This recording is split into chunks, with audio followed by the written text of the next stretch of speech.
Hello and welcome to Stand Up. It's episode 159, and my only guest today is Wahajat Ali. I talked to him last week for an hour. I talked to him this week for an hour. He makes me feel good. I like to talk to him. People like when we have a conversation, they say, it's like eavesdropping on a conversation between two good friends. Yeah, that's exactly what it is. So let's do it. I'm Pete Dominic. Stand up with me right now. Hello, everybody, and welcome to the show. How are you doing today? I hope you're going to join us on Thursday at 8 Eastern for the Zoom Hangout. You got to be a paid subscriber for that to get that link. So sign up patreon.com/Pete Dominic for as little as $5 today. And Saturday night, Royersford, Pennsylvania. Links in my social media to that show doing stand-up comedy. I hope you'll come out to Royersford Saturday night, 8 Eastern as well. Day 1293 of our long national nightmare. There are 89 days, I think, left before the election, and anybody's guess as to whether or not we'll know who wins on election night, though a lot of smart people are saying we won't know. Lots to talk about with my friend Wahajat Ali on today's show. I didn't really get a lot done today. I was actually planning on having 3 guests, and I got carried away talking to Waj when I thought we were only going to talk for about 30 minutes, but I so enjoy our conversations. Then I spent a lot of today, I feel kind of wasted, not wasted drunk, just that I had wasted the day because I was looking out the window the entire day. I have never seen wind like this where I live, and I've lived here since 2007. I've had some pretty rough days. Of course, weather, like you do, it's normal, but this was intense. I was real worried we were going to lose a tree on the house, and that's the second time within a few weeks that I felt that way. Hurricane season is here. It's early, and it is ferocious. It's already affected us here in New York. So I hope that you're okay down there in Florida, and I haven't heard or read about too much damage because of the hurricane, but maybe somehow I missed it. I did see a horrific blast in Beirut. The videos of that are just unbelievable, hard to imagine, and that's where my family comes from. Don't know anybody there. I'm like 16th generation, well, 4th Lebanese, but pretty scary, pretty awful what happened in Beirut. Following that story, I don't think there's any evidence yet that it was done on purpose, but social media was in overdrive in terms of deciding. And the president decided, I think, that it was a terrorist attack without any evidence as well. Speaking of the president, fewer than a third of Americans say they trust President Donald Trump has said about the coronavirus pandemic, according to a new poll. Majority of the public trust the messaging coming from the country's leading experts. President's got like a 31% approval on the pandemic. And in a interview with Axios' Jonathan Swan, which I found out he's an Australian guy, I knew that, but his dad is like the Anthony Fauci of Australia, apparently, according to my Australian best friend, David Campbell. I think that's what he said, right? Is that what you said, Campbell? Anyway, that's an interesting point. And Swan's better than I am because I would work that into the conversation. You know, my dad is the foremost expert on this in the entire country of Australia. He didn't. This happened, though. It's giving them a false sense of security. Now, I think it's under control. I'll tell you what. How? 1,000 Americans are dying a day. They are dying. That's true. And it is what it is. Yeah, the president said that's true. 1,000 Americans are dying, and it is what it is. That's what he said. I mean, he's an unbelievably inhuman piece of shit, this guy. He's just, any normal person would have immediately said anything remotely like, yes, it's an absolute nightmare. It's horrific. And my heart goes out to each one of them. I mean, he does say things like one death is too many, but it's so rote and scripted. He really clearly doesn't care. That's just part of the nightmare. I think it's under control. How 1,000 Americans are dying a day. They're dying. That's true. And it is what it is. There's only one life that matters, and it's his own. And that, I think, the most terrifying thing about all of this. Also, the president signed a piece of legislation that's actually pretty widely received as being a good thing, but the president couldn't do a very good job delivering it. But the legislation is called the Great American Outdoors Act, and it's a land conservation bill, and it's a good thing. But during the signing, he said this. When they gaze upon Yosemites, towering sequoias. The president of our nation doesn't know the name of our nation's most famous national park. I mean, you might think Yellowstone is more famous. I mean, they're all amazing parks, but he seemingly has never read that word or watched cartoons. Maybe he's a little old for Yosemite Sam. Either way, he clearly doesn't read the things that he is given, and anybody could hand him anything, and he would just read it out loud, and you can't make this stuff up. Yosemite. Yosemite. I mean, it's heart-wrenching, embarrassing, and humiliating all together at once. He can't even do a good thing.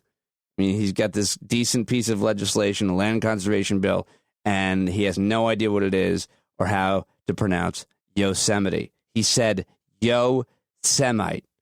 He's an idiot. Yosemite? Okay. All right. Well, lots more to talk about in the news today. I think everybody should probably follow the story about the census apparently ending efforts early to count the country's population. They're ending a month sooner than planned. That's a lot of important ideas to understand, and I'll try to talk about that with an expert this week. Who else do you want to hear on the show this week, by the way? Would love to hear from you, and I'm booking the rest of the week tomorrow, and looking forward to all of my guests and looking forward to hearing from you. If you haven't signed up for a paid subscription yet, please do. We're doing 5 shows a week, and I want to hear from you on what you like, what you don't like. I love waking up to your messages. I almost always tape this opening here pretty late at night and post the podcasts after that. So I love to wake up to your kind and thoughtful messages about what you heard in the guest. Today, I've got Wahajat Ali. He is a playwright. He is a lawyer. He is a political analyst. He has a TED Talk that's been seen by over 2 million people. Now, he has a book deal. He's on Twitter at Wahajat Ali, where he's prolific. I'm really excited about his book, which you talked about. We talked about our friendship. I was virtuous and interrupted him too much, but overall, I love talking to the guy. We had a great conversation, and we talked on Zoom. I'm going to post the video up as well. So here it is, my conversation, just Waj and I today. When we talk, I guess maybe I just won't even have another guest. I just like to leave it with him. I don't know. Should I have had another guest? I'm glad that I talked to Wahajat Ali and spent my day looking out the window at trees not falling. And I'm glad that you're listening to this podcast right now. I hope this conversation brings you some thoughtful moments, some laughs, and maybe some inspiration as well. Someone gave me, he says, Beta, why don't you do something useful? What is the beta? What is that? Beta means son. Right.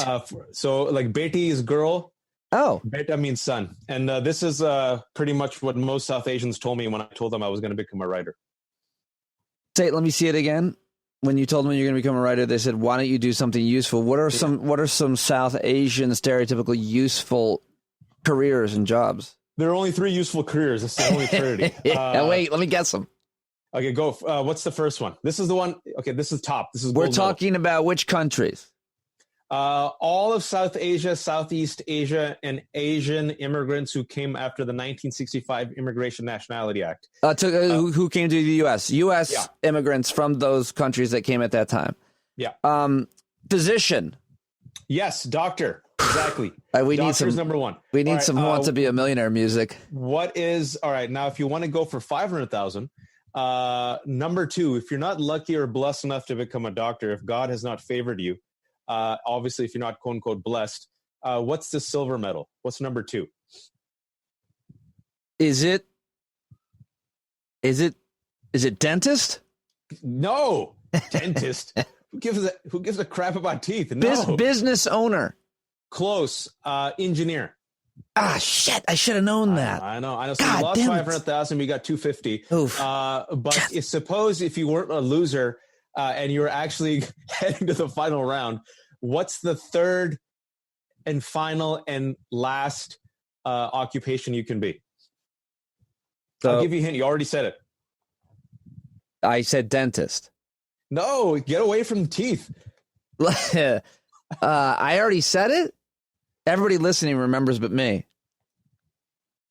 Business owner. Business. A dubious businessman who somehow owns a factory. Why is he so racist? Dubious. When you ask them what they do, they just say import, export. What do they use? What do South Asian immigrants to the U.S. usually do? What kind of typical businesses? Let's further along the stereotype. Literally anything. I mean, I know there's a stereotype, but it's true. But if you're Gujarati, which is a specific tribe from India, they dominate the hotel business. Oh. And the Economist did a fantastic explanation as to why this immigrant community really is so successful, and they traced them literally the hardships this community faced, how they kept it in the family, how they went from India to Africa and America. Gujaratis dominate the hotel business. We do well in subways, retail. We do literally import export factories. Wait, you say we? The South Asians. Okay. I thought South Asian tribe. Right. And the reason, because you're not part of that ethnic. I am. Gujaratis, how is it? Gujarati. I'm not Gujarati. Gujarati or Gujarati. That covers Gujarati. Different countries. Yeah, there's a lot of different countries, but mostly, they're originating from India. But the stereotype is that they're really good business people. So your Trinity and your only choices, if you were a brown kid, were doctor, engineer, and businessman, as long as the businessman makes enough money to get a Lexus or a Mercedes or a BMW and a 2-story house, and their kids go to a good school. So what do you attribute that to? Because it's those kinds of stereotypes where, and I think it's true of all ethnicities, where they say, these are the careers, these are the lines of work that are respectable. And by the way, these are the ones that clearly are not. Usually I think the arts take a pretty big hit. But, I mean, isn't that terrible? The whole idea. Yeah. I mean, the pressure to be in these few jobs, and then if you're going to even, correct me if I'm wrong, bring shame upon your family to do anything but these.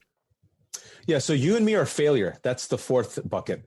I'm not. My family had very low expectations, though.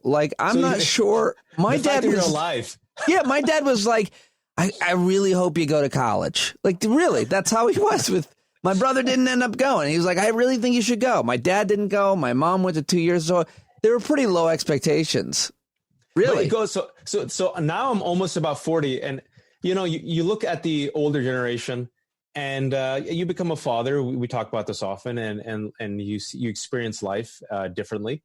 And most of these elders, right? Like these uncles and aunties, that's what you call your South Asian elders, even if they're not related to you. Everyone's an uncle or an auntie. That's so you cool. are I like that. Uncle, I like you're that. Uncle Pete, and I'm Uncle Wahajat. Now we're of that age. Yeah. For better or worse. But you talk to them, and you realize they actually have personalities, and they had hopes, and they had something called dreams. And so many of them that came here after 1965, you have to realize, that was a lottery ticket, right? The really restrictive quotas that were put in place in America that barred people of color and Eastern European Jews and Italians were open in 1965. And as a result, if you were lucky enough to have an education or have a family member who came here or be a quote unquote highly skilled laborer, that was your Willy Wonka ticket. So my dad was a graduate student. Him and his brother Sultan Uncle were young men. They were lucky enough to be born at that time. My father came here in 1966. That generation, the reason why that's the Holy Trinity is they left behind everything. They left behind their parents. They left behind their culture. And their parents are like, listen, mother effer, I didn't let you go all the way to America. Right. and be a freaking English major. So this uncle who I talked to, like my friend, one of my best friend growing up, Kashif, his father, he said, you know what I wanted to be growing up? I'm like, an engineer, because you're an engineer. He goes, of course not. I wanted to be an architect. I'm like, what? He goes, yeah, I had this artistic streak, but I came here and there were two occupations where I could have made enough money to bring my family and send money back. I wasn't going to be a doctor, so it was either business or engineering. I was pretty good at math. So I said, all right, I'll be an engineer. And so that generation kind of had to like sacrifice their dreams and hopes and desires to like make it in America. And that's the safe Willy Wonka ticket: doctor, engineer, business. Now, the problem is this, and you asked about it, like shame and what it does to a community. And it's like you're onto something, and this is key. For my generation, imagine the expectations. First generation, you don't have an accent, born and raised here, you know the culture. Our parents did everything. They sacrificed everything. Keep and going in that movie preview voice. Just go a little further with it. Like firstborn American. Firstborn immigrant child. Yeah. Born in America. Anchor baby. Chain migration. What just happened? It became very dark and Trumpish all of a sudden. No. Just like Melania and her family, you have the ticket. What are you going to do with it? Will you fulfill your family's dreams and go to college and an Ivy League? Or will you become a loser and go become a comedian? This is the 8 Mile scene. You are Eminem, but you can't rap. Don't forget, you could still marry rich. You can marry a doctor if she's light skin tone and hot. And so that's that. And honestly, speaking about our interesting field of media and especially yours of comedy. Yeah. Do you know how many people there are? How many South Asians who have made it, who still to this day just want their parents to be like, yo, I'm proud of you. Yeah, I know a few. I know. Yeah, you know them. Yeah. And I know some that aren't as well, Italians and others where there were similar pressures. My friend Joe Matarese is a comedian, has all kinds of jokes about how his, grandmother always wanted him to do something, like even just to learn a trade. And now Can you make a bench? Now that she has Alzheimer's in his joke, he tells her he lies about his career because he can get away with it, and she's still not like happy with him, still upgrading him. But she's forgotten everything except the shame. Yeah, you're the one who didn't become a doctor. That's what she's holding on to somehow. But I just think, what was the question, or what was your point? I interrupted you on the expectations. The thing was a shame. Like, I'll tell you how it hurts us. I'm 40. We're around the same age. That there's an entire generation of my friends who have achieved what you and I would say is the American dream, right? They got the nice house, they got the mortgage, they got a nice car, they married a woman who's like 7 or 8 on the hotness scale. They're the Trinity, but you ask them, they're not fulfilled. They have anxiety, they have depression. They go to psychiatrists, and they're like, they're good doctors, but not great. They're okay engineers, but they really wanted to be a writer. They really wanted to run for office. They really enjoyed teaching. They could have been a poet. And you see the light extinguished from their eyes at the age of 41. Mm-hmm. And it's like this, and I'm not saying, prison is prison, but it's like a gilded prison. Yeah. Yeah. Life can be that way. I'll never have that look in my eyes, and nor will you, I hope. I mean, you talk about this sometimes, and I wonder if you are yourself second guessing your choices, because you bring it up a lot, but I feel like you bring it up as a way to poke fun at the truth of the ethnic pressures and stereotypes, but also just in terms of you being, likably self-deprecating. But are you saying that if you had it to do over again, you would have been an engineer, a doctor, or a business owner? It's a good question. To escape this ethnic shame, generational? I always knew. I remember, straight up, real talk, I remember the epiphany I had like when I was 8 or 9 in carpool going to school. And I was just thinking to myself, all right, I'm South Asian. And you just kind of, like, my parents never sat me down. I got very lucky that my parents are the antithetical South Asian stereotypes. They've always encouraged my writing career. But I remember, like, you live in the community, you just know, right? You know what's valued. Yeah, yeah. And so, and like, without anyone even telling you, you're like, this is the uncle and auntie who are valued. This is what people say behind people's back. This is who people respect. These are people don't respect. You're supposed to be white. Stay away from blackness. Like, no one tells you, but you just see it in America, right? And so I was 9 years old in the car, and I had this image. I'm like, okay, I'll become a doctor. But what happens if I get into an accident and I'm a surgeon and I can't use my hands like Doctor Strange? Will I still be valued? What will be my worth? Oh, my goodness. Will my wife still be with me? I was 9. And I realized, I don't want that life. And in the back of my head, I always knew that what you and I do for a living is what I'm going to do. But I was never able to articulate it because I never saw a path. Like I never saw anyone like a Pete Dominic of the Wahajats, right? Right. There's certainly not anybody that look like you. Yeah. I mean, your lights, if I wear some Fair and Lovely, and I shave my hair, I think you and me look the same. But so I wish. I always knew that this is what I would do, but I could never articulate it because I could never see it, but I knew. But I remember it was the 2008 economic recession. I had graduated from law school and I was on the path, right? Because at that time, law was honorable. I went to a good law school. I went to UC Berkeley, then I went to UC Davis. But then the recession happened. I literally end up in my parents' home, broke, couldn't get a job for 8 months. And I said this before, but it's true. Every day I used to wake up and I used to find $5 in my wallet. And my father said, I'm like, who put $5 in my wallet? And my father's like, Beta, no man should be without $5. And he used to like walk away. And I used to like go get groceries for my mother. That was my life. And I'm like, what the hell is happening? I was supposed to have the checklist. The checklist exploded. But it was because of that failure, that moment of crisis. And I think that could relate to what people are experiencing right now, right?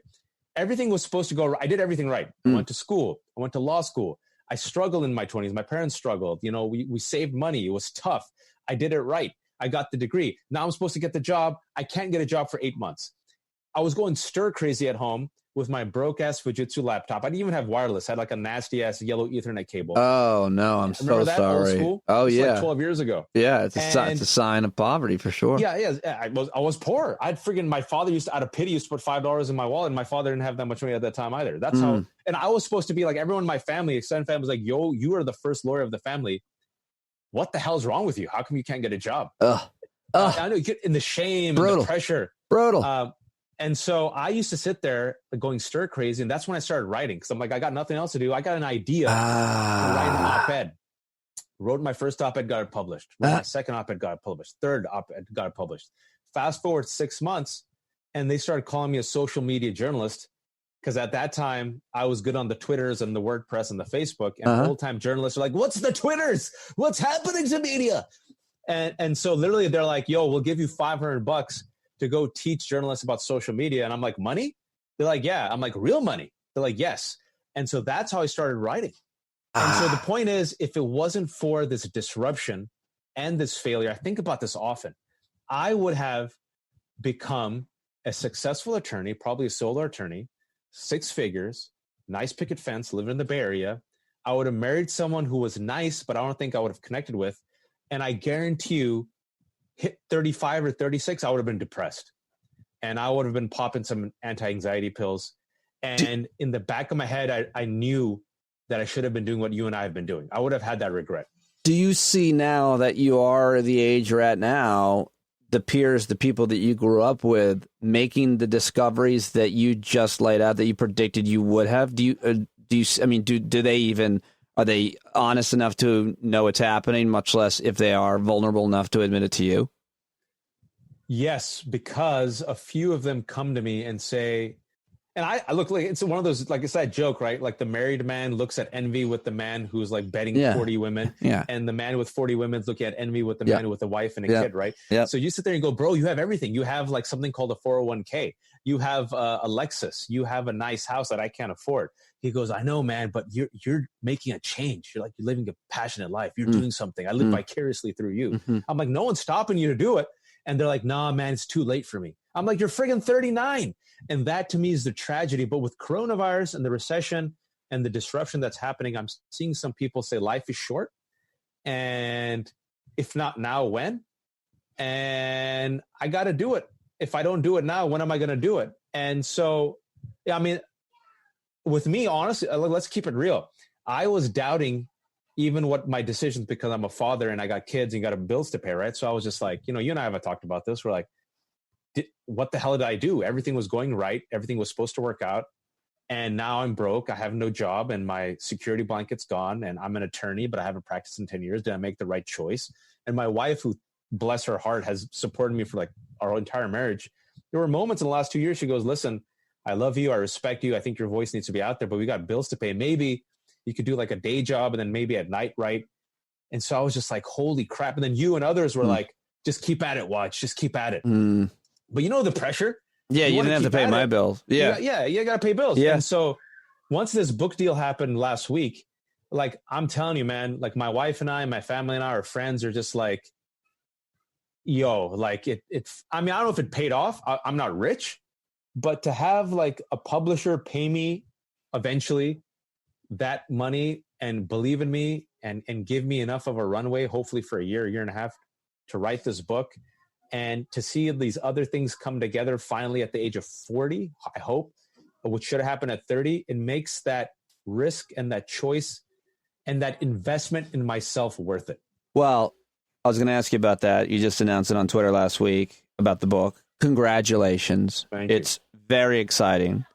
But for what you just said, and I mean, I hate to do this to my regular listeners, but I have to force upon everybody again my favorite quote, which is that man, because we sacrifice our health in order to make money, then sacrifice money to recuperate health, then we're so anxious about the future that we don't enjoy the present, the result being that we don't live in the present or the future. We live as if we're never going to die, then die having never really lived. Like, that's right.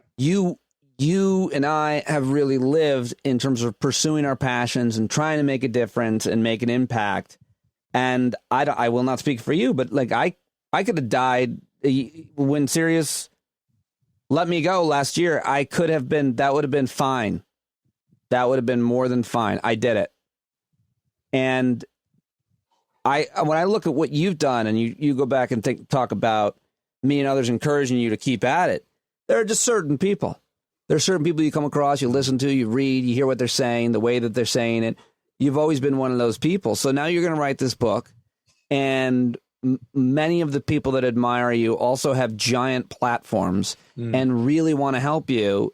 You know, like somebody like Tiffany Cross's book just came out. I could name a number of others where you work really hard on a book and then it gets a ton of publicity from all kinds of major media platforms because of how you carried yourself throughout your life. That's you. Right. The rest of this it's going to be amazing what happens for you the next year and a half. Oh man, I hope. But even if it doesn't, like, so you and I have talked about this on your podcast before, but like I say, man plans, God laughs. A lot of stuff that was supposed to happen didn't happen. And so my wife and I are kind of traumatized by my own life and my own 20 years where, we've talked about this. We get at the precipice of the tipping point, apparently, and it's supposed to tip. Apparently, I've been told I'm at the tipping point since the age of 30. Right. And, I'm like, yo, when's this going to tip? Is this ever going to tip? And then they're like, just keep at it. Even if it's taken away. Sarah, my wife, said, listen, your worth at least. You have it. You did it. And I'm like you. I feel like my daughter survived cancer. My kids are alive. I wrote the play. I graduated from law school. I did my Hajj. I should, inshallah, I hope, hit 40 by November. I mean, if I go, I did it. I mean, how can I complain compared to so many other people? Here's the thing, though, about you, which is why I think things are happening for you right now, why this book is happening right now, because you have for years been writing and saying specifically about racism and white supremacy and anti-Semitism and anti-Islam, Islamophobia. You've been talking about these things for years. You've been at the forefront of them. Yeah. The rest of us have finally caught up to recognizing what you and others have been calling out. Now is your time. You were waiting for us. We've caught up with you. Now is your time. Your book is going to be a clarion call, and it's going to crystallize a lot of things for a lot of us, and your voice is going to continue to grow. And I think some kind of comic book quote is in order right now. With great power comes great responsibility. No, I want to say that one, but like, this is your time to shine. This is it. This is the trouble that we are in, pal. Yeah. Your daughter got cancer. Yeah. You lost your gig. Then the pandemic happens. Yeah. Like, you've seen hell. You've had near-death experiences a number of times. Nothing was handed to you growing up. And we need you, especially people who haven't seen that. You've seen it. You've been there. You dragged me out of it in a way that almost nobody could. Over Zoom. This is who you are. This is your time to shine. There's no looking back. These hard times are meant for people like you. Period. I think it's meant for like all of us, any of us who have a platform. I think any of us who are listening, everyone thinks, oh, Pete has a show or Waj writes for the New York Times. But I think everyone has some superhero skill, some trait. You might not be famous. You might not have the biggest spotlight or platform, but especially in this time during a global pandemic with failed leadership and a recession and our endless struggle and progress towards hopefully racial equality and justice, you see like everyone needs to step up, right? And I feel like everyone has something to offer, if even if it is to their local community or their family. So I hope, I was thinking about it. I was like, a lot of us have been calling this for years, and maybe the moment has called upon me as a result of my interesting life to speak up. And maybe these stories and these experiences that I've had, you always think, right? I'm sure you think about this also. What does it all mean? What's the point? Yeah. Is it all leading up to something? Yes. Have I just pissed like down the drain, or like with my intentionality, I hope it was going somewhere, but maybe I'm just stuck on that tipping point. But I feel, and I hope I'm not being too arrogant or too, I don't want to say arrogant, but I hope I don't jinx myself. I feel like the life that I have lived and what we have written about and talked about, it is of utmost importance right now. Yes. To not only connect the dots, but also to help us move forward. And that's the intention. If we can help us move forward, because we're going to be in a lot of pain, man. Americans going to be a lot of pain for the next 2 years. Well, every conversation I have with you helps me move forward. And we are going to be in a lot of pain, and we need to understand and have some kind of perspective for it. And I get my perspective and have learned my resilience from people like you and my wife who have been through the suck. Yeah. Sometimes, a lot of times, and figured it out, coping mechanisms and tools and perspectives and a way to see things and be in the moment. So when we see all this cloudy skies, gathering, it's like it can be very hard. It can be very hard to move forward. I mean, I know people who, this. Look, this pandemic has killed about 155,000 during the date of this recording. I remember we talked about this, right? Because of my daughter and because she was immunocompromised, because my wife is a doctor. My wife called this in January, and my wife has friends who are epidemiologists, so she's been a step ahead. Mm-hmm. And so we've been on self-lockdown since late February. And I remember my friends, even though those who are educated, they're like, man, 60,000, 100,000, that's it. That's what they said. That's it. And I'm like, yo, in May, I said, just wait till July and August. And I would love to be proven wrong. And so we're going to see most likely 200,000 dead Americans by November. And people have run out of their $600 a week because the Republican-led Senate is fine with bailing out the airline industry and their pals, but apparently you can't give quote-unquote handouts to Americans during a recession. And so think about November. Think about how many are going to die. Think about how many are going to be out of jobs. Think about how many are going to be evicted. Think about what trouble Donald Trump and Republicans are going to cause to make us lose faith in our elections. People are in pain, and it's not just those who are low income or the Black and brown communities. I'm talking about people who are upper income, middle class. We're talking about marital strife. We're talking about kids, because schools are allegedly going to start. I don't think schools are going to open, man. Just wait. The schools are going to open. Give it 1 month. I predict by September everything's going to close down. It's going to be a disaster. Well, most schools don't open till early September, but some schools are already open. Some are in Texas and Florida and in other states. It's like you're literally making your kids into the canaries of the coal mine. Let's make Barron Trump a canary. Let's not. I'm just saying, but for the Republicans who want to open schools, send your kids first. But what I'm trying to say is people who have relatively comfortable lives are going to get hit. Well, I think that people right now that have I think about this a lot because I often resort to this stupid, really unhelpful idea where if you have a certain amount of financial security, you don't have to worry about healthcare and so on, kind of the rest of your life. Then how bad could life be? And that's a preposterous notion. Of course, we already kind of touched on that and how money is probably the root of all evil, really. But I think about if you do have a lot of money in, total financial security, you are still worried about getting this virus or someone you care about getting it, or you're just limited in what you can do and enjoy. So my point is, everybody, including the rich, who I love to pile on and criticize and make fun of, and you can only make fun of them for 2 jokes, because in the 3rd joke, they go, stop it, I earned this. But, you know this from Aspen. Yes, from Aspen. But they're having a hard time too.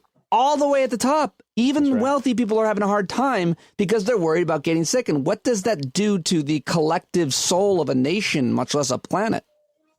And also, let's go back, because we talked about the 2008 recession. The 2 groups that got hit the most, believe it or not, poor people always get screwed. So that's a given. It was the middle class and the upper middle class. Now, you'd ask yourself, why the upper middle class? Because the upper middle class was anxious about not being able to keep up with the Joneses, right? So the upper middle class had the tension of, oh my God, I can't sustain this rat race. And the middle class, of course, is getting hollowed out. I think especially now, I've talked to a lot of my wealthy friends or friends who are, let's just say, are comfortable. They're freaked out exactly for the reason you said. He goes, my wealth cannot protect me from an invisible germ, a virus. Well said. My wealth cannot protect my child. My wealth cannot protect my parent.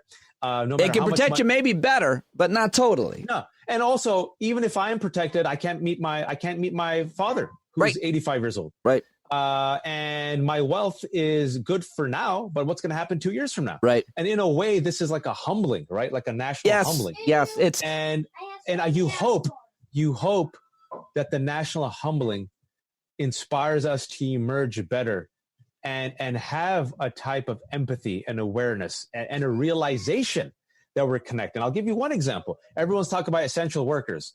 These essential workers are mostly black and brown people, low-income workers, middle-class workers, who are literally exposing themselves every day to the virus to deliver our Amazon packages. And Bezos is making billions. And so if there really are essential workers, are we going to treat them like essential workers, right? And so it's I hope, and this is the hope, because we don't know. Will we emerge? I don't know. But if we emerge, how will we emerge? That's my question. How will we emerge as an American society? The epicenter of coronavirus, the fact that we have 1/4 of the world's cases, the fact that 155,000 people have been killed, the fact that our passport means nothing, literally means nothing, because in a humbling sort of way, the irony is that we don't need a wall anymore, Pete, because the wall has been built by the world around us to like, stay the F out. We don't want you. And it's literally like, I feel like I'm living in a biblical story, like an Old Testament story where Donald Trump is like the incompetent Pharaoh. And if you've ever read the Bible or the Old Testament or the Quran, it's like, this will make sense if you ever read those stories. You don't have to be religious. It's like God sends warnings and the people who are arrogant literally ignore all the warnings. It's like Moses comes out and says, yo, I'm going to give you plagues. And the Pharaoh's like, nah, dog. He goes, here's going to be blood in the water. Blood comes in the water. Nah, man, I don't buy it.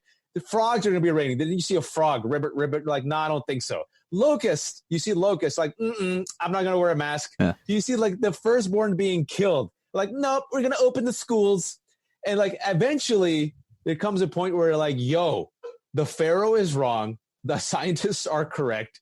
For the love of God, do the right thing. And you see the world pitying us. The world, my relatives in Pakistan, an emerging country with immense challenges, are pitying us, Pete. They're not mocking us. They're pitying us. And it's so humbling as an American, you've traveled around the world, to see America fall. And not only like literally fall, but fall in the sight of like the world. Like, because who wants to come to America right now, man? Nobody. And like we've talked about, it's going to get worse.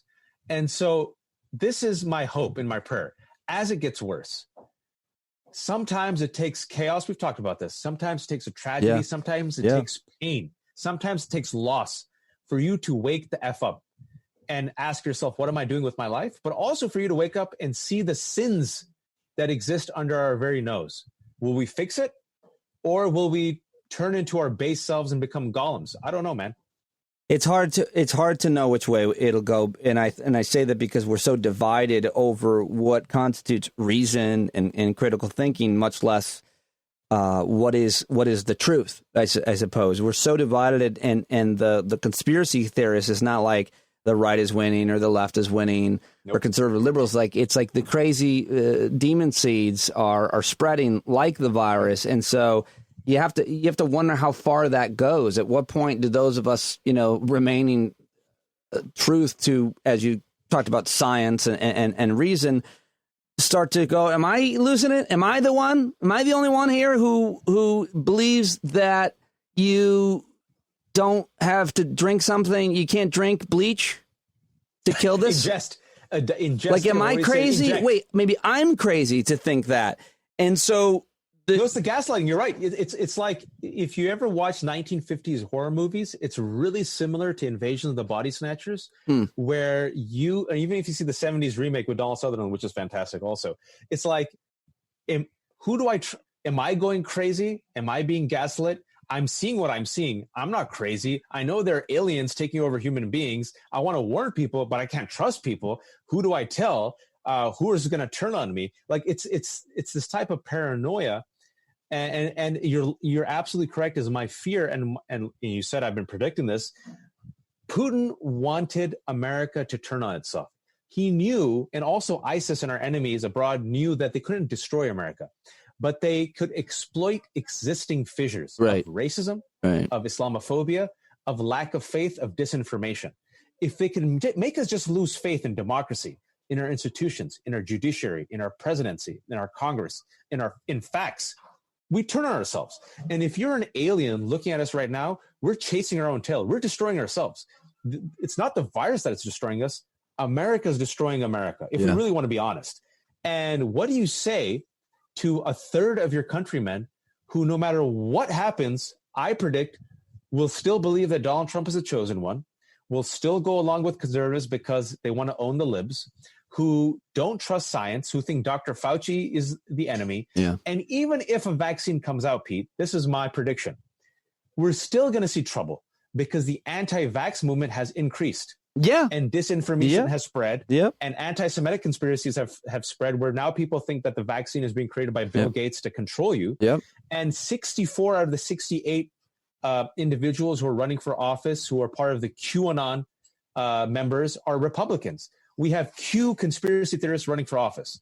That's the deep state conspiracy that the FBI has said in 2019 is now a national security threat. You saw Michael Flynn take the QAnon pledge. So when you have an entire conservative movement and a Republican Party that is increasingly extremist, and you see the average American now being susceptible to disinformation saying, hey, I heard hydroxychloroquine is safe. Yep. Hey, I heard Donald Trump say that you can ingest it. Who's right? What's wrong? Who do I trust? Oh, by the way, there's coronavirus and we're dying. How does a society survive? And I said this 2 years ago in a documentary, which I think is going to come out. I predicted we have lost a third of this country for our lifetime. We've lost them.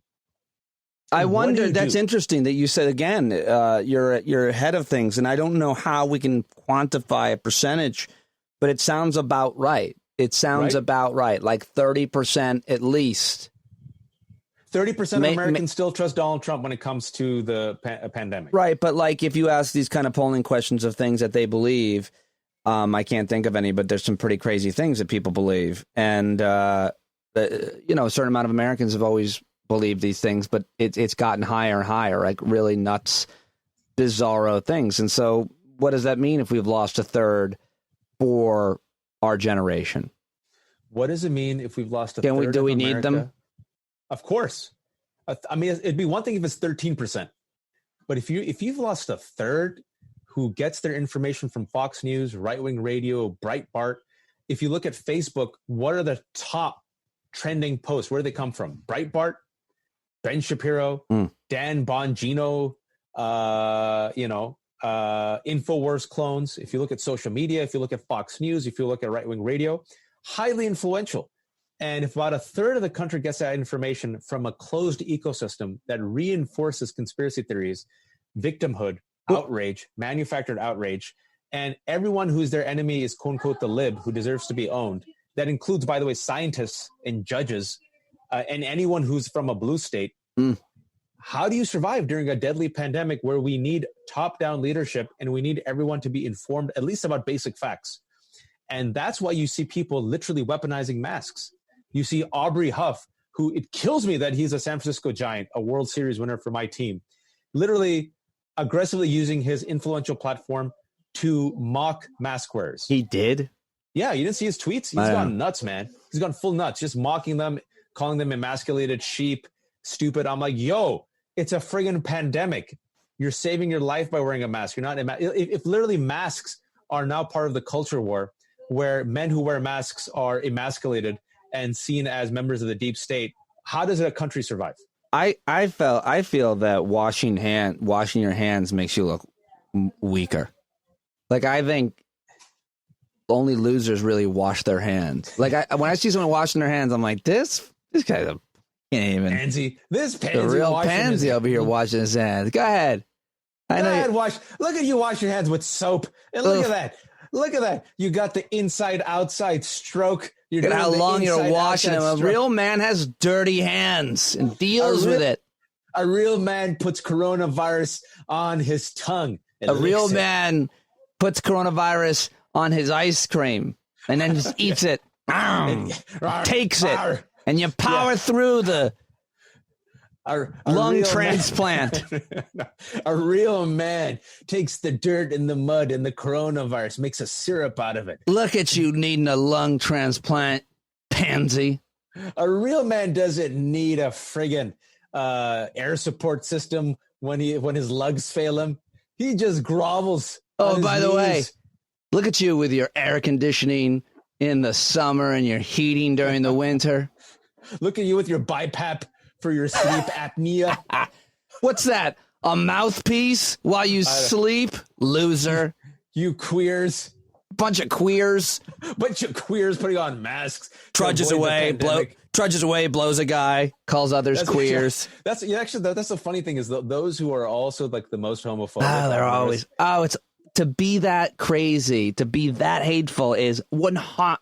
I can never get past it. As soon as I see it, I'm like, oh, that guy's burying a dick somewhere. For sure. I mean, that's always what it is to me. It screams of it, and I feel bad for them usually, that kind of person. How dare you call me queer just because I'm giving a man a blowjob? How dare you? Not gay, if it's just the shaft. We did it. We got the dicks. Hey, always has to be one. I think I brought it there this time. Penis reference. What is your book about? The book is called Go Back to Where You Came From and Other Helpful Recommendations on How to Become American. It's so funny is like, you know how it goes when it comes to like the industry. It doesn't matter if it's publishing or media or cable news. It's all about quadrants and marketing. And so they're like, how do we market it? What is it? I'm like, it's its own thing. I'm like, I'm David S. Pumpkins. I'm my own thing, man. They're like, no, it has to be a memoir or a polemic. Like they've just freaked out. And I'm like, just what will make you comfortable? Like, can we call it a memoir? I'm like, sure, call it a memoir. The weird thing, it's not a memoir. It's a memoir polemic. It's a memoir polemic, a how-to guide. It's connecting the dots about how we got here. It's about predicting where we're going to go from the future. It's personal stories, but that aren't navel-gazing, but hopefully illuminate certain realities and hopefully universal truths about being the other in America. And I hope it's funny. I wrote the first 12 pages. Yeah. My wife really dug it. That's awesome. Oh, that's great. My wife's like, I'm a laywoman. I'm not intellectual. She always says that. She's really smart. But, she goes, I find this to be very funny. The first words in the book are go back to where you came from. That's the first word, like right there. Boom. And I'm trying to do something different in this book. I'm trying to make it fun. And also serious. Like, it's going to like, me. It's like this conversation. It's going to be real talk. It'll be funny. It'll be vulnerable. It'll be immature. It'll be connecting the dots. If you dig it, it'll be me being as honest as possible as I can with you. But that's going to be the risk. The risk is that it's going to be its own thing.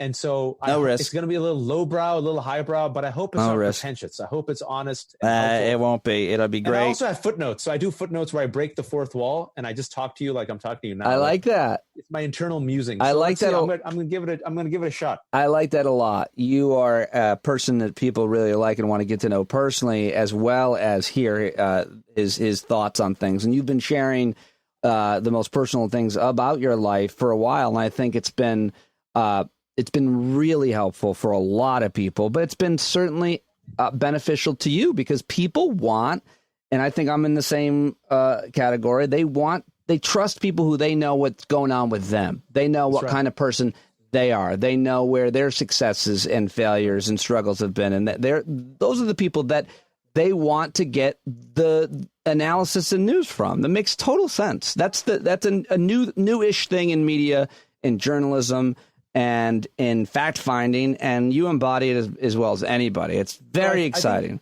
I think you've been on top of it. And I think you're right. I think the trend, and this is a prediction. Let's see, we always predict things.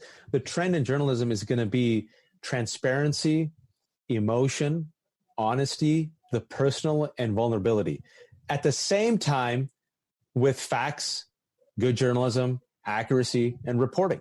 Well, this whole concept of, objective journalism, we've realized is BS. Everyone has their agendas. People are subjective. The gatekeepers make the decisions about who gets to be on camera, who gets to have the mic, what stories are told, what stories aren't told. And I think in this day and age, people, I think you're right, because there's such a lack of trust, because there's such a divide, because there's so much inequality, because people are ignored, because people are mocked and ridiculed, because people are excised from the conversation, because of the unfortunate deliberate attacks on our institutions and the failures of institutions themselves, people want something real. And I think if someone's from someone real, yeah, then they're like, which explains why everyone's like, yo, why do people trust Trevor Noah and Jon Stewart more than CNN and Fox News and MSNBC? I think it's precisely because there's no pretension. They're like, yo, we do yuck jokes and dick jokes, but at the same time, we care and we're passionate and we're going to tell you exactly what we want to say. Yes, but the difference between, because I worked for those guys and Colbert as well, the difference is, however, you don't know anything about Jon Stewart's kids. You don't know anything about Trevor Noah's girlfriend. They don't have to. It's not their responsibility to share their personal life with them. And that's, they can do whatever they want. They have a team behind them. In your case, in my case, that's not our style. You're going to share what is going on in your life, and you're going to interpret events and circumstances through that and through others' lives because you're a great storyteller, and people are going to trust you more for it because they know where you're coming from. You don't really know where a lot of those names you just mentioned are coming from or what their lives are about to some extent. They don't talk about it every day. And I think that's a really, really a very valuable. Do you have 5 more minutes? Yeah. Okay. Like Trevor Noah, right? Like Trevor Noah, once he came out with his autobiography, Born a Crime. Yeah. It makes sense. Like, you're like, this guy's gone through apartheid as a biracial kid who never belonged and had an abusive father, and he made it. Or like Stephen Colbert, once he started in the last 2 years to talk more about the loss of his father and his faith. Like, people are like, I connect with you. Well, the difference, though, again, and I'm glad you mentioned that because they do often write memoirs or essays or articles or tweets. But when you do it all the time on a regular basis, the way that you do on social media and on air, the way that you and I always do, it just makes a difference because people are reminded that, and like, for example, like last week, I had some bad shit happen. I didn't say specifically what it was, but I just talked about it just as a way to be like, hey, ups and downs, man. Ups and downs. And that's it's important. And that's what's really interesting about a daily show or about a daily blog or something, to let people know they're not alone with their struggles. And I might have a great week or a great day. And especially now more than ever, because what we were talking about. What I wanted to ask you about, though, was in terms of media and in terms of how it's funded, there's 2 ways. Maybe there's another one I'm not mentioning, but it's subscriptions and advertising. That's really it. So HBO is all subscriptions. Sirius is subscriptions and advertising. Currently, I'm all subscriptions. Right. But so if that's the case, then at some point, the advertisements become questionable in terms of their morality. I think some of the successful podcasters, really successful people like a Joe Rogan or Mark Maron or any of these guys, they do the ads for the companies they actually support and believe in, generally speaking. I think some of them are bullshit, some of the supplements and stuff, they're not scientifically proven. They shouldn't do them. My question to you is, I'm listening to this podcast, Start Here, ABC News. I listen to it from time to time. And the host did a live read for Shell Oil. And I was just like, what? When I was at Sirius, I carved that out of my contract. I will not do live reads, and I don't want these ads on my show. I didn't get everything I wanted, but certain things like Christian Mingle and the oil industry and the gun industry or something, like I wasn't going to do it. And I think that people are increasingly going to be also turning to media outlets that don't advertise, in this case, the life-killing fossil fuels. Like, that's terrible to advertise on your show, in my mind. And I wonder how you think we can make a living in media if we're not going to do that? Because I have some strong ideas about people just supporting you. See, this corporate media, right? And we've seen that's the downfall of corporate media, is that it hinders journalism and truth and fact fighting when ultimately it rubs up against the almighty dollar. You saw that where NBC killed Ronan Farrow's story about Harvey Weinstein. He had to go to the New Yorker, even with the same exact story. He's like, here, New Yorker. And they're like, great, we're going to publish it. And the reason why they didn't was because Harvey Weinstein, with the money, with the advertising, with this lucrative business relations, you saw that in the movie The Insider when it came to CBS and Mike Wallace, right? When it came to tobacco. And I think I'm in the same position. If I was an employee of corporate media or any sort of media, and they made me promote a brand that I knew was toxic or something I found morally reprehensible, it puts me at a crossroads. Is it worth it for me to continue with this? I got a mortgage, and then this guy, let's think about it. Let's play it out. I got a mortgage. I have a career. I have a reputation. I'm a person of color. I'm a Muslim. People like us don't get this chance to fail up again, right? You'll be seen as troublesome. You'll be blackballed. People call you a hypocrite. Then they'll come after you and say, why'd you do this? And why'd you support that? And this is where I think, again, just judging from the conversation that we had, bridging the conversation we had about the future of media, the beautiful thing about subscription models is you and me, I think, and I'm going to make an assumption, want to be as creatively and financially and intellectually independent as possible. Yeah, absolutely. Yes. And that's been our goal. That's been my goal. I want to be beholden to the people that pay for the show. That's it. And that was my goal since I was 21. Hold on one second. And it's always been like a struggle, but I've tried to do it, right? We don't want to sell out, and everyone has their own difference of what sell out means. It's different. It's subjective. Yep. So I think that's going to be the future. And the more independent you are, the less beholden you are to big money, either corporate money, Wall Street money, advertising money. Mm-hmm. You have seen already in politics. Let's just give one example. AOC, one example. It makes people believe you more. It makes people think you are more of an independent contractor, not beholden to the big money that is betraying them and not valuing them as income inequality increases. It makes people say you are authentic, you are grassroots. Whether they are or not, I'm not God, I don't know. But right, the money taints. And so I feel with media, you will see the big ABCs and NBCs and CBS and CNN and Fox, you'll see them. But you're going to see a carve-out space where I think more and more people are going to support and subsidize voices and institutions that they respect. And I think it's going to be a new business model where people will give money, and some of these models won't compete with the ABC, CBSs, NBCs, but they don't have to compete. They'll be their own thing. And I think that's where you come in, and especially during a pandemic, you're growing, right? Because let's be honest, if you look at the visual and audio medium of some of these like real time with HBO, Bill Maher, right now you look like just like Bill Maher looks like at real time. I'm much better looking than Bill. I mean, you know what I mean? But like, it's him. Like his show is suffering. I think he doesn't have the panel. Yeah, but absolutely. Yes. It's everything is kind of flattened, and so it can be about the integrity, the honesty, the interesting, the level of interest in the conversation and the people who you're talking to, and the fact that you're coming to it with a certain set of principles, a moral clarity. And that's why I did the book. I mean, the book I wrote down at the top of the book, and this is something that might help other people who think about what they want to write about, what they want to do. During the proposal, it was my North Star. I wrote at the top, and I bolded and underlined it. I said, write what you want, how you want, and have fun writing it, or else it's not worth it. And I said, if I do not get a book deal, and I feel strongly about this proposal, and I feel like I'm going to get compromised, I'm not going to pursue it. I'll go do something else. And my test was that one or two big time top 5 publishers came to me. They were still interested, and they said, change this and change that and change this and change that. And I said, no. And me and my agent said, the proposal is where the proposal's at. You've done enough. Take it to someone who's going to believe in you. I took it to another person. Immediately, they believed in me. They said, and the edits they gave me were just good edits. Yeah. They didn't like edit my voice, but they just made it better. Great. And I'm like, boom. Instinctually, I felt it. I went in. I thought I'd get like a nice deal. They gave me more than I ever imagined. Like my wife saw it. She almost passed out. That is so great.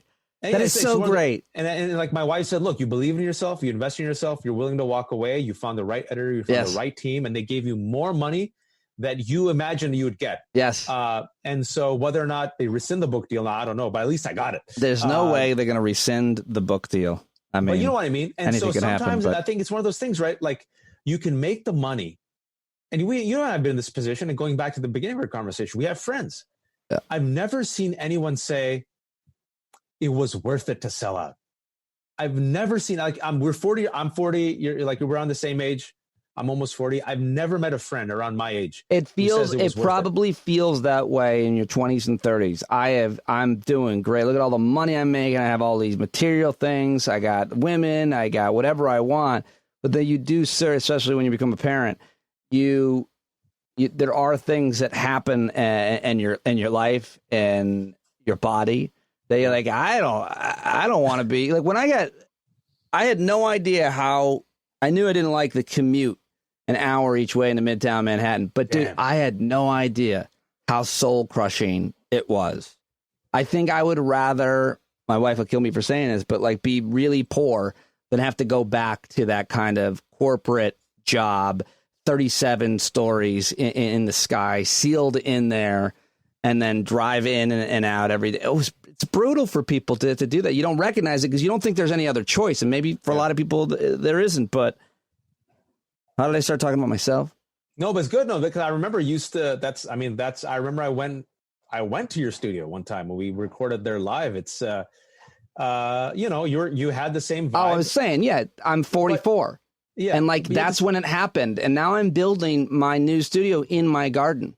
Yeah, I'm worried about that commute. It's going to be 150 Stern feet. did it that way. Limbaugh did it that way. They made tons of money. But like you got your garden, you got your kids, you can do your own thing. Yep. It's coronavirus. This thing ain't going away for another year. But my goal was, the way I crafted my entire career, going back to my 20s, my whole hope was I want to be as intellectually, creatively, financially independent as possible, precisely so I'm not owned by anyone. Most people don't. I think most people don't have that idea at that young of an age. That's pretty awesome.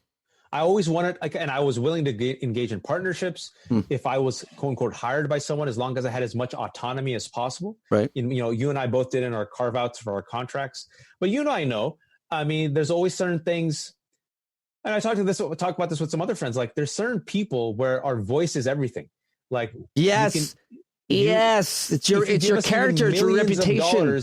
Yeah. So you can give us the millions of dollars, but we know if they say you can't say this, this, and this, and you have to say this and this, but you get $5 million a year, we'll take it. But with 3 months in, our soul will start being corrupt. Or you'll take it thinking, I'm not going to go buy this, or I'll get them to change, or you think you're not selling out, but if the circumstances are the same, what you're saying happens. You can't do it. You can't do it. You can't do it. It's like corrosive acid. I felt so terrible. What's his name? Rick Sanchez on my show. He said his fateful comments on my show, the Jews run the media, while we were at CNN. And the next day, CNN fired him, and it became like an American-wide story, a huge story. And I was giant for 48 hours, and I got requests from every media outlet. And my brother told me, he raised me this way. He's like, you don't want to be the story. You don't want to be the story. And I was like, you know what? I'm not going to talk about that. I'm not going to take advantage of that. I don't mean to be virtuous to point out what my integrity is, but there's things that happen in your career where you're just like, if I allow that to happen, how am I going to deal with it or live with it? And where do I compromise? And you've got to be able to draw those lines. And I don't think that there are a lot of people in media that do that, not just the right-wing Trump-supporting lunatics, but a lot of people in the main. Did you see that resignation letter from that MSNBC producer today? No, I didn't. What happened? Well, I want you to read it, and we'll talk about it on the record. I mean, she just basically pointed out everything that's wrong with cable news. Oof. MSNBC resign. Who did? I might know this person. Hold on. Yeah, she's come out publicly and everything. MSNBC producer pens scathing exit letter. Ratings model blocks diversity of thought and content. Wow. Ariana Picari. Accusing the news network of predicting its editorial process and ratings and alleging its model. Yeah, she's absolutely correct. I couldn't stay there anymore. Wow, she was on Lawrence's show. Yeah. Whoa. She doesn't. In She says, reference, my colleagues are very smart people with good intentions. Yep. The problem is the job itself. It forces skilled journalists to make bad decisions on a daily basis. It's possible that I'm more sensitive to the editorial process due to my background in public radio, where no decision I ever witnessed was predicated on how a topic or guest would, quote, rate. The longer I was at MSNBC, the more I saw such choices. It's practically baked into the editorial process. She's absolutely correct, man. well, she says about the coverage of COVID-19, of the pandemic, something that I think is really interesting. My friend, Dr. Aaron Carroll, is one of the foremost health experts in the country. He made this criticism. He was on a whole bunch, by the way, at the very beginning. They were having him on, but they were like shit segments. They weren't doing a good enough job, a robust enough job. And he made this criticism, and then she did. In her resignation letter, she says about the coverage, it's all cable news, not just MSNBC, of the pandemic. She wrote, quote, the primary focus quickly became what Donald Trump was doing poorly to address the crisis rather than the science itself. As new details have become available about antibodies, a vaccine, or how COVID actually spreads, producers still want to focus on the politics. Important facts or studies get buried. That is such a specific and I think accurate criticism of what we're seeing in a lot of especially television news media. I mean, look, you and I worked at CNN. I had a fantastic experience. People were very kind to me. I'll be honest, exactly what we said. Sometimes I tried my best to be as transparent, as honest as possible. My track record speaks for itself. But you sit there and sometimes I don't even drink, but I felt like drinking. I've never drank before because you're like, I just spent an hour preparing. I tried my best to have the facts. I had 6 minutes on TV. And instead of actually informing people or having a lively, intelligent debate where we could have had an intelligent debate about a pressing topic, I had to cede 4 minutes of that 7 minutes to entertain the absolute absurdity of a Trump supporter that both I and the producer and the host knew was absurd, to engage in both sides nonsense. And we're in like the middle, we're about to hit like a pandemic, and we have like the crisis of the Trump presidency going towards fascism. What am I doing? Like I had that conversation many times, like, what am I doing? And I was told when I was let go, there's nothing against you, Waj. We're going to go all in on the pandemic for 6 months. This is going to be the story. And it's just a business decision. I said, no problem. But even during the pandemic, right, like you still see anytime something can be politicized, it's politicized. And you engage in this both sides nonsense where there's no both sides when one side doesn't believe in climate change, where one side said it's okay for foreign interference, where one side is defending Donald Trump for saying, he's telling Americans to friggin' ingest disinfectants. And we saw Les Moonves, who was the CEO of CBS 5 years ago, he had to resign due to sexual harassment claims, openly say, we might not like Donald Trump's politics, but he's great for ratings and business. What a surprise that he had no moral clarity. He openly said it. But you can go anyone who doubts me, go Google it. Well, he thought it, but don't you think that they justify it? They justify it. They think it is important. They think it is, there's a certain percentage of an hour of an article that needs to go to this, and there's a certain percentage that needs to go to that. And that's the argument that the American public should be having about what is in the public's interest most for the bandwidth that you have on your network and in your hour. What is most in the public's interest? Exactly. It's a tough question to answer, but there are pretty clear-cut answers. What's what I'm saying is like, well, both sides, one side says hydroxychloroquine works, the other side doesn't. No, your job as journalist to say hydroxychloroquine, according to all the studies, has not been proven to be effective in treating coronavirus. The question then is, why is Donald Trump and their supporters promoting this debunked study? Not to sit there and both sides it, right? When the sun, do you have one of those apps that tells you when the sun is going to come up and go down? You probably do because you're a Muslim. Well, I just know it's instinctual. Because I am almost embarrassed that I never knew that time, like growing up, or even through my 20s and 30s. I never really thought about that. I think I'm just a more mindful human being now. The point is, that app is dead on. It doesn't mean like weather forecasting is always dead on, but the sun does rise and fall at the same time. There aren't two sides to it, but that'd be like going, they said the sun is going to rise tonight at 8:31. For a different point of view, let's go to Wahajat Ali. Wash, what do you think?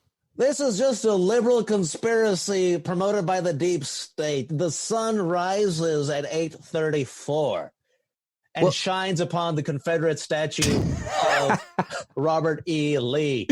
And casts an awkward shadow that makes it look like Lee has an unwanted boner. Yeah. But and the shadow, the dark parts are only on the tailcoat. The light shines upon his face that makes it more white. What? That was not done with it. It really was frustrating for me. But then 8:30, then the time comes, the sun sets, and that person says it didn't. Pivots. It didn't. You pivot. It pivot, right? It's like Trump. It's Trump's entire presidency. And like Jonathan Swan. What do you think of that interview? Yeah, it was solid. He did a good job, but it also reveals, and this is not to take away from Jonathan, the reason why that interview is trending. The reason why I tweeted this yesterday, and my tweets kind of went viral. I said, this is basic journalism. This should have been the norm. He came in prepared. He called out Trump on his lies. He asked follow-up questions. The fact that we are so amazed by it, the fact that it's trending, the fact that we are thirsting for this shows you the failure of mainstream media. Because if that was the norm, Donald Trump would not have been president, Pete. And if that was the norm, Jonathan Swan and Axios would not be trending. And the fact is, if you watch that interview, if you watch 5 minutes of it as an American, you should be furious. I was furious and depressed watching that video because I'm like, this mother effer is the chosen one. The president, a third of this country still supports him during a deadly pandemic, lying through his teeth. Yeah. And now his enablers are coming out lying on his behalf, saying 2 + 2 isn't 4 because Trump says it's 5. And the fact that you have to both sides it, and you have to ask yourself, why do we always cave into the right wing? Why do we always cave into bad fate actors who demand civility but only give cruelty? Why do we cave into an increasingly extremist minority that is going to, and I predict this on your show, I'll say it again, that is further going to radicalize and weaponize? And going back to your point, at the end of the day, are we not harming the country, harming the truth, harming the journalism? Is it not in the best interest of this country to stop doing this? I think it's changing. That's the business model. That's the model, and that's the relationship that exists. And you know this, the revolving door that exists between DC and New York and LA. You know this. Yep. I do. They're all buddies. Yeah, but I think that's changing. I think it's fragmenting, and I think you're starting to see there be more responsibility, not only in terms of sexism and racism, but just in better reporting. I don't know. I might be wrong. I just loved it when Jonathan Swan did something that everybody should have been doing from the start, and some people have, and some people haven't. But there's that question of access. If you do a hard interview with someone, do you ever get another shot at it? But Jonathan Swan basically asks these quick follow-ups. He's like, what books? What manuals? That's it. Simple. Who's saying that? He always says, a lot of people... how have journalists, how have reporters with access to the president, or even a spokesperson, people, have not said, who, the president said today, people are saying, who? Who is saying? The pamphlets. What pamphlet? The books. What book? It's what Katie Couric did to Sarah Palin. Remember that? Yes. What newspapers do you read? Yeah. Yep. And it killed her. It did. It really did, because it was a complete... All of them. Name one. All of them. All the important ones. All the magazines. Which one? Which ones, though, do you read? Anyway, like, which ones do you... Oh, so Russia. Great. No, it's and there's some people who have done it, but it's really an indictment. Look, we have to be honest. Press has failed. Press failed in actually connecting all the dots now. Press failed during the Iraq War. I was 21. I was a student. I graduated. I did all my research independently, and I knew what was what. Same. The press was embedded. All of us were out in the streets. We knew it was going to be a criminal war. We knew it was going to be disastrous. Dixie Chicks got railroaded. Clear Channel banned like Imagine by John Lennon and the Rage Against the Machine playlist for a while. People were terrified. The journalists were literally embedded, folks, for those of you who are young. It was so embarrassing how they cheerled this war. All of those people who cheerled the war, literally every single one, except maybe Judith Miller, failed up in life. Every single one. It was a failure. Years later, after thousands of people died, the press said, we made a mistake. Then we saw the election of Donald Trump. Press now said, we made a mistake. 3 months up to the election, press is still making the same mistakes. And there's a cost to this. That cost is borne by the American people during a deadly pandemic where the press and truth are literally What are the under mistakes attack. you think they're making now? We've touched on some of them. The both sidesing it, still giving platforms to people like Jason Miller, a man who was on the Trump campaign, still works for the Trump campaign, giving him access, a man who apparently, allegedly tried to put in, what was that? The abortion pill, roofied one of his girlfriends. Why are we giving people like this, Peter Navarro, still getting platforms? Like, why? After a while, you're like, you're a bullshit artist. You have nothing of substance. I'm going to shut you down. If you shut down bullshit artists, which pretty much are all of Trump's enablers, this is what's going to happen. All they'll have left, Pete, is Fox News. If all they have left is Fox News and right-wing radio, they realize they have lost access to 2/3 of America. Well, you know what's going to happen then? They're going to be forced to actually be good faith, honest brokers. If you shut shit down immediately on CBS, NBC, CNN, Fox News, MSNBC, what's going to happen? If you punish bad behavior, what happens? Good behavior then gets rewarded, right? And so also when it comes to exactly what this MSNBC producer said, you have to call out Trump's BS. Like even some of the headlines, Donald Trump says, no, Donald Trump falsely alleges. Donald Trump, wait for it. I would love to hear this.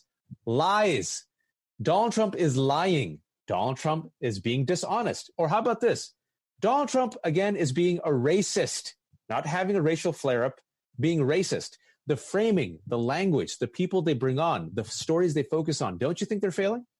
I think that, yeah, I absolutely think that. But I think that they're having a hard time turning the ship around and being nimble, changing their editorial processes. But I love to read, anybody from Soledad O'Brien to Jay Rosen to Jeff Jarvis and other media critics. And I'm trying to find this one of Jay Rosen. But, specifically along those lines, he said something like, if the president is talking about COVID-19 or the pandemic, it should never be aired live. Something to the extent of all of his answers to the questions about COVID-19 are literally killing people. Yep, and he went as far as calling, blaming the media, something like this. I got to find the exact criticism, so I won't attribute it to him. But just the idea that if you're carrying his answers, speculations and predictions on anything, you should be careful. But on the pandemic, it's terribly dangerous to people's lives. It was on your show where we talked about this a couple of months ago. I tweeted about this several months ago. I stopped watching his pressers and I begged everyone else to stop watching his pressers. And I tweeted and I begged for CNN and MSNBC to stop carrying it live. And I wasn't the only one, because this was before there were calls. It was me and a few other people, obviously, because I'm like, you're going to get nothing but BS. You're going to get nothing but disinformation. The White House press is just going to be played. And instead what you do is you do a delay. You do a 10-minute delay. You do a 5-minute delay. You have a fact checker on air, literally fact checking in real time, or you stop broadcasting it and then do a recap of what he said, airing his lies, meaning correcting his lies. The President Trump lied about hydroxychloroquine. President lied when he said the virus would disappear in 14 days. President Trump lied when he said this. This is actually the truth. I don't think you should air it anymore because you are giving a platform to disinformation. I'll give you one example of how both sides has actually been proven to be harmful. When they both sided vaccines and anti-vaxxers, you know what happened? Anti-vax position got more mainstream coverage and was seen as being more legitimate, which actually ended up doing more harm. When they started both siding climate change and climate change denialism, instead of debunking climate change denialism, people were like, oh, climate change denialism. It got 5 minutes on TV along with 5 minutes of the other side, both sides. Let me go investigate. It harmed truth. So what are we getting by airing live coverage of Donald Trump BSing during a deadly pandemic where Americans are not wearing masks and they think ingesting hydroxychloroquine will save them? You tell me. It's a complete propaganda. It's unethical, it's immoral, it's harmful, it's destructive. And that's why the question for MSNBC, CNN, Fox, ABC, CBS is, are ratings worth it? Are ratings worth lives? And this is a question I want more and more people working there to ask. It goes back to what we originally were talking about, the quality of your life. Yeah, dude, I was making a lot of money at SiriusXM. You told me how much you were making. That was good money. Yeah, I should just say it publicly. My wife doesn't like when I talk about money. I got no problem with it at all. So I don't, out of respect for her. But I tell people off the record all the time. But it was good money. It was a great life style. It was a great show. You did what you did. I'm super proud of it. But the point is, Like, I didn't want that to go away. Nope. I didn't want that. I wouldn't have chosen that. I was forced in that situation, and now I think I'm going to have a better situation, but it was forced out of it. I didn't kind of choose that. That's right. When you're comfortable in your job, and there are many jobs in media, much less corporate media, it's one of those jobs, if you lose it, you're probably not getting another similar paying job. I ain't getting a CNN gig again. You know that. It's not going to happen. I don't know. But you know how it is in the media. Once you lose it, this doesn't come back. Yeah, most likely. On-air people, it's very hard. It's like Shep Smith and Greta Van Susteren. It's affirmative action for conservatives. Yeah, but it's not even. I mean, there's probably some liberals that get second shots too, but it's very few. The point being, you have to create your own opportunity or go into another line of work or make your own adventure. But the point I'm making is when your lifestyle depends on these things, it's terrifying. That's right. To leave. I got a lot of listeners who don't like what they do, but are terrified to leave their jobs if we connect the dots and talk about exactly what's happening right now and also our personal lives. Health insurance, by the way. Yeah. Like, you could hate your job in the coal industry and be the most environmental person, but like, dude, I hate working in this coal industry. And I have a listener who I know, I don't want to say his name, is that guy. What's he going to do? There are many Americans like he lives in Wyoming. There's no other jobs that are going to provide his family with health insurance. What is he supposed to do? Sorry. My wife had to keep that job during our daughter's cancer because that's how we got health insurance that kept her alive. And her job was fantastic, but she still had to do, the work to keep the job for the insurance during a deadly pandemic, right? And it just goes to show you how broken everything is in America, that we have to work for our insurance, and the fact that about 7 million Americans now, maybe 6 million Americans who've lost their health insurance because they've lost their jobs during this pandemic. But to connect the dots, the irony here is when they ask people, what were some of the best things that happened to you? Ironically, sometimes people say the following: a near-death experience, getting fired from their job, or ending a relationship or divorce. Those are also some of the most traumatic experiences. So the question then goes, how do you reconcile that? A near-death experience that I've had before literally crystallizes everything for your life instantly. It forces you to value your mortality and makes you think, wow, I was almost gone. What should I do with the limited time I have left? Like, you could intellectualize it, but there's something about being there in the final seconds. Like a hard reset and starting up on a new operating system. There you go. Exactly. And if you can, there's only so much you can intellectualize or theorize about it. You have to literally live through it. When you get fired, you've been through this, I've been through this. I have bills to pay. Holy shit, what am I going to do? But then it's only when you have a little bit of time, then you go, wow, I was there only because I was terrified of taking the leap, because everything was so comfortable and I had, debt and I had mortgages, and it actually kept me from pursuing what I always wanted to do the way I wanted to do it. Same thing with a bad relationship. I was so terrified of leaving this relationship because I thought maybe I'll be alone for the rest of my life, but that was such a toxic relationship. It was only after it ended, then I realized there was more opportunities for me to actually pursue the love of my life.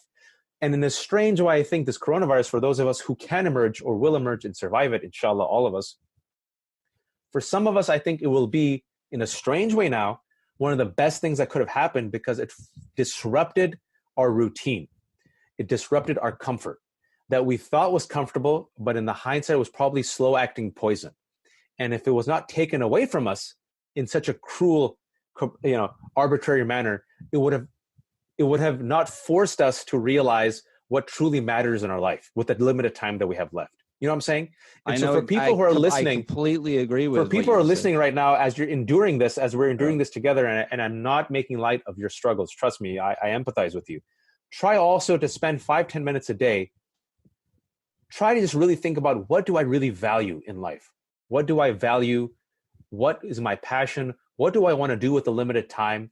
And now, because we're all kind of stuck in lockdown during a recession, maybe now is the time where I can pursue it without the fear of shame, because everyone's in this boat now. Who's going to mock me and ridicule me? And going back to shame, you actually started with shame. I think shame is so important. We literally C-block our happiness in life based on, I'm going to say it in Urdu and I'll translate, lo kya bolenge, what will people say? If you really spend a minute to think about how much we are hijacked by what will people say, you will realize that we have forfeited so much of our happiness. Like, what would we do if we didn't give a shit about what would people say and we just did it? I guarantee you most people would not be in the same relationship. Most people would not be in the same profession. Most people would probably have a totally different personality. Most people would pick up different hobbies. And so if we can lean into that during this crisis, I think some of us, if we survive, can emerge more fulfilled. That's beautiful advice and a great place to end it. And also, just want to point out again, going back to myself, something I do, which is terrible.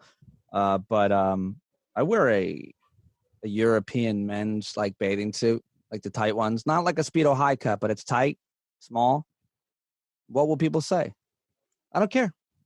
It's comfortable. Is the bulge action honorable? No. But what will people, who cares? Who cares? It is what it is. It's not surprising. It's not unsurprising. You're like, yeah, it looks about right for that frame. As long as you're comfortable and you own it. And the irony is, what will people say? I'm gay? Fine. I'm not manly. I'm good with it. You know what else? I don't have sand in my bits and pieces. I don't have these board shorts rubbing. I'm very comfortable, physically very comfortable. And you go home and you make love to your wife. I do.